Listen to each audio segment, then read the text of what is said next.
Хяам хавчуулсан энэ талхыг гамбургер гэдэг. 3 тэрбум хүн иддэг. Урьдаар хийсэн ийм боолтыг амбэр хэмэдэг. Монголчуудаас бусд нь иддэг. Урьдаар юм болгоныг хийдэг. Харин хүнээр гамбэр хийж болох.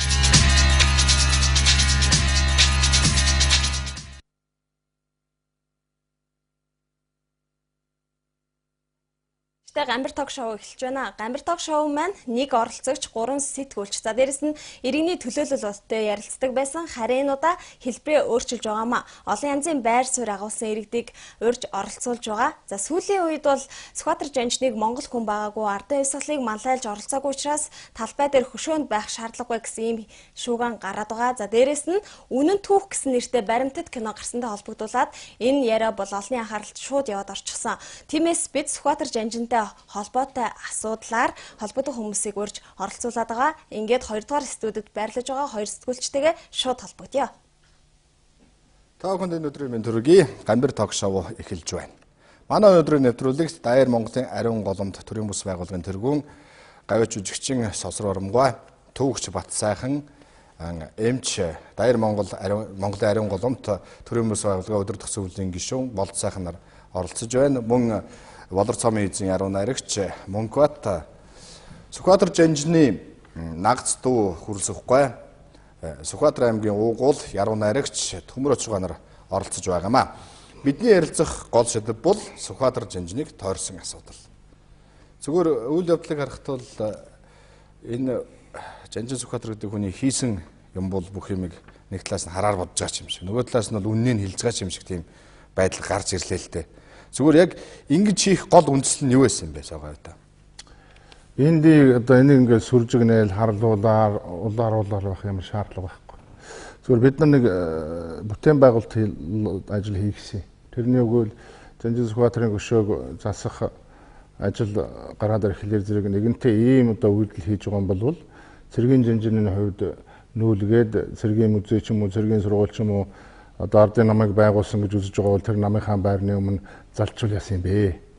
Тэгээд нэгэнтээ энэ хоймор нь Чингис хааны түүхэн зохицолор байгаа учраас энэ хоёр хоорондоо зохицохгүй байна. Тэгээд талбайгаан сайхан дэлгэр болгоод урдлынх нь болоод Улаанбаатар шуудлын урдлын цэцэрлэгүүдийг өргөжүүлээд тэгээд чинь бол хүн гүрний 2200 үндэсний эрхчлөөний 100 жилийн ой гэдэг олон ойнууд болж байгаа шүү дээ. Тэгэхээр энэ ойгоор ингээд нэг ой яриад тэгээд нэг баярлал хөөрөлдөөл давхаад байхаар бүтээн байгуулалтын зүйл үлдээе. Нэг нь бол Богдын музейг одоо өвөл зууны музейгийн одоо ордонгийн засварлан сэргээе. Тэрэнд мөнгө зориулъя. Тэгтээ төрөөс биш өөрсдөө ямар нэгэн байдлаар гаргая гэсэн зорилготой ийм асуудал тавьсан. Нөгөөх нь бол энэ цэцэрлэг түрээлэнд бол 2220 жилийн өмнөх улбаанаас ахуулаад бүх одоо эх орончдын үүх түүхийг багтаасан ийм зохицолбор байгуулъя л гэсэн. Тэгээ нөгөө талаар энд нь одоо Жанжин Сүхбаатарын дүрхэн чорог, хан дунгийн дүрхэн чорог гол нь энэ үндэсний эрхчлөөний 100 жилийн ой гэдгийг бол би хувь хүний хувьд их өвөл гэж үзэж байгаа. 1911 оны 12 сарын 29-ний өдөр бол Монголд маш их том түүхэн эргэлт болсон ийм үйл явдал болсныг хүн болгон мэдэх учраас энэ ойгоор нэг дөрвтэй 2 том ажил хийчихэл гэсэн. Тийм л юм байна. Тэгэл юу энэ Жанжин тойрсон асуудал болоод явчихна л дээ. Би бол гайхаж байгаа. Үнэхээр одоо Жанжин Сүхбаатарын асуудал руу Жанжин Сүхбаатар Чойвсон хоёрын өөрсдийнх нь тэрвтийн Цэдэн Балдаргын амьдрал ч гэсэн хувь хүний хувьд бол асар эмгэлтэй шүү дээ. Бид хэний хаана хэний харьяанд байсан бэлээ, тэр үеийн түүх ямар харанхуй байсан бэлээ өрөвдмөр шүү дээ үнэхээр. Яг нэг үгэн хэлгээд бол Монгол ардын намын манлайлагч хүч нь хаана явсан бэ гэвэл би Богд хаантай холбож үздэг. Богд хааны их өмг төшөглөр энэ нам өрхөө татсан гэж үздэг. Богд хаан оюун санааны хохойсон гэж үздэг. Нөгөө талаар бол бодоод анзан хоёрыг бол асар их тэргүүлэх зэргийн хүмүүс байсан юм байна. Эднийгээ яагаад одоо гів гэнтгэн гээгээд унж байгаа юм бэ? Жанжин Сүхбаатарын одоо байгуулсан гавьяа үгүйсгэвэлтэй Жанжины хөшөөг өөрчлөх гэж Жанжин хийсэн юмгүй гэдэг дээрээсээ болоод маргаа үүсгэн гэж ойлгож байгаа. Тэгээд энэ дээр хийгээгүй юм гэж хэлсэн нэг ч хүн байхгүй. Энэ дээр Төмөр очгоо ямар байр суурьтай байна? За та бүхний өнөөдрийн амгалан гайтхъя. Би Сүхбаатар аймаг хөдөөний хүн. Хөдөөнөөс ирлээ.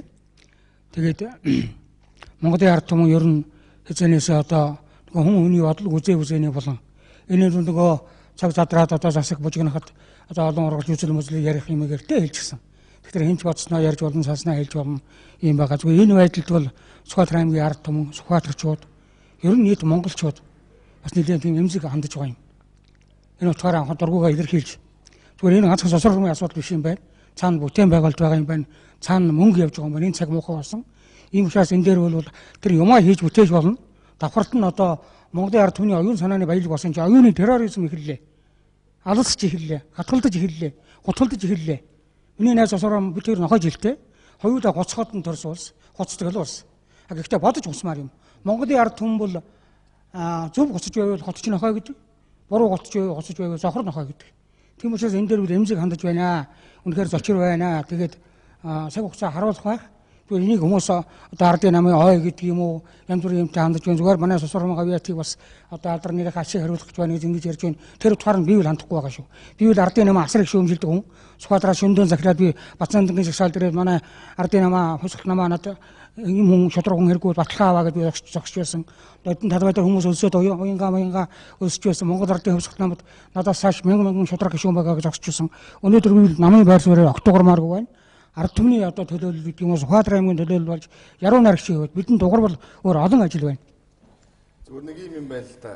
Тэр баримтат кинонд бол Сүхбаатар жанжныг өвөр Монгол гаралтай баг Монгол хүн байгаагүй гэх жишээ нь.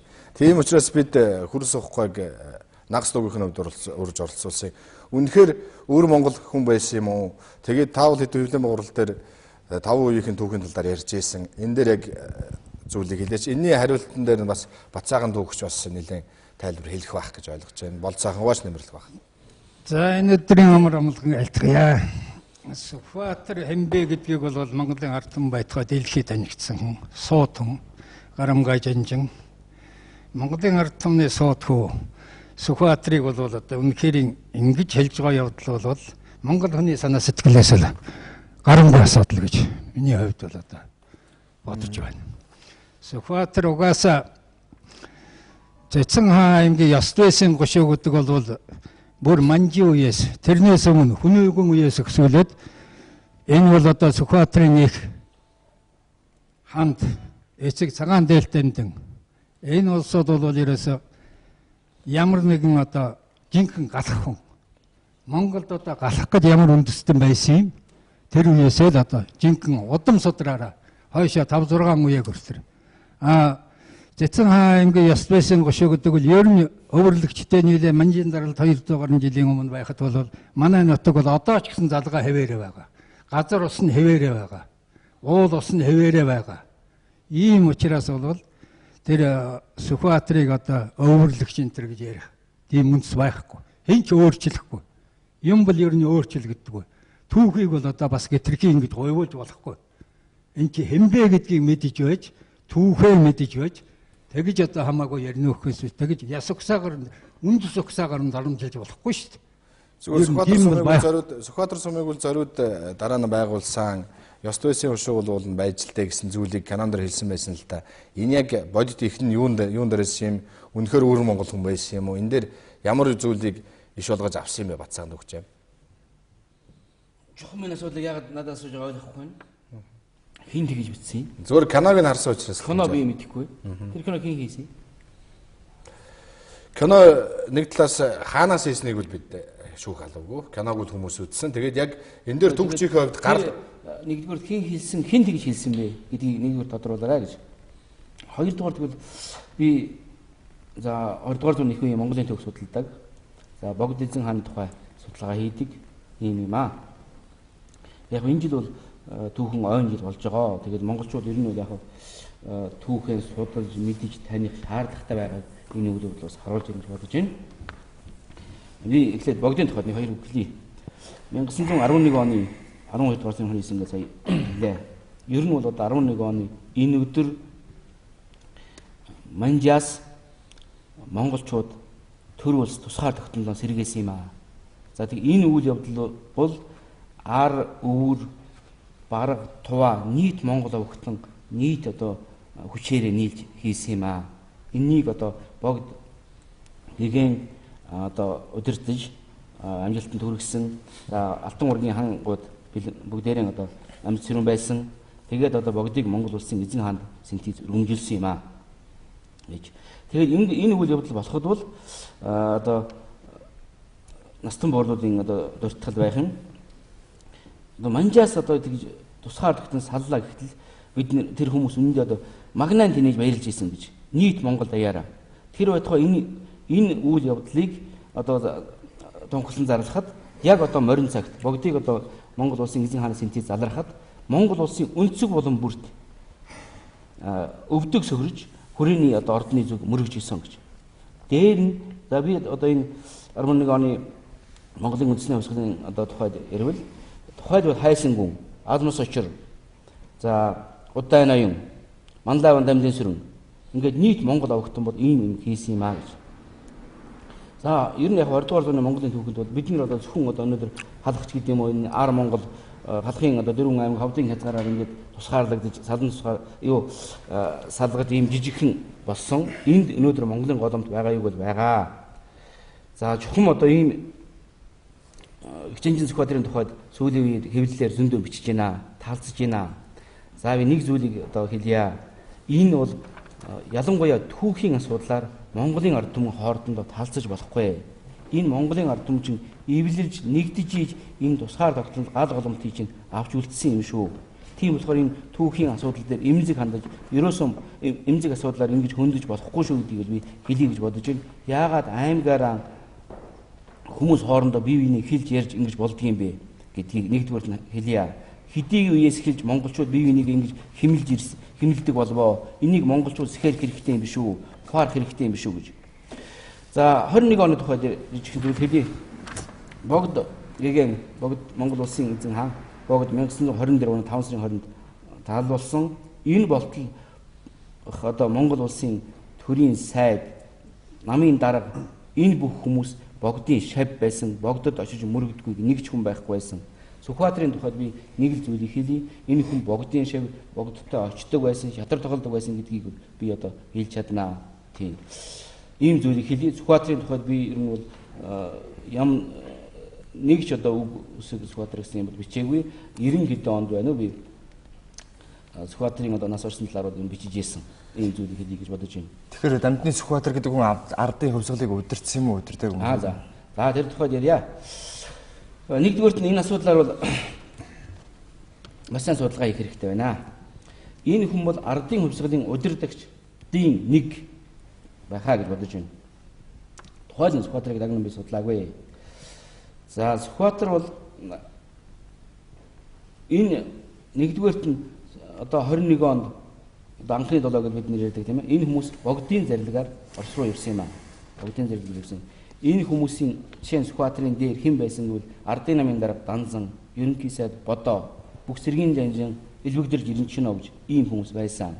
Тэгээд энэ өрлөг түүхийг бол бид нэр сайн судлаагүй байж ялангуяа одоо ингэж энэ тэнд яваад тэнүүлж үгээр үг хийж хоорондоо одоо үг сөрж хагцаж хагаралдаж бол одоо болохгүй гэдгийг бол би бас хэлье гэж бодож байна доо. Тийм ээ. Би зөвхөн Монгол ардын нам бол энэ жанжин бол ерөөсөө манай бүх түүхийн жолоодогч өдөрдөгч байсан гэдэг тайлбар байдаг шүү дээ. Энэ дээр болохтоор бол Бацаахан түүхчүүд өөр байр суурьтай байл л да. Тэгэхээр энэ дээр нэмээд юу хэлэх вэ? Тэгэхээр Бацаахан түүхчүүд яг зөв ярьж байна. Ерөөсөө түүхийн асуудлаар ард түмэн түүхээр талцаж болохгүй байхгүй юу? Түүхийг дээр түүхч нар нь судалдаг. Тийм ээ, түүхч нар нь яриг. Түүх сонирхогч нар түүхийг ярьдаггүй байхгүй юу? Тийм ээ?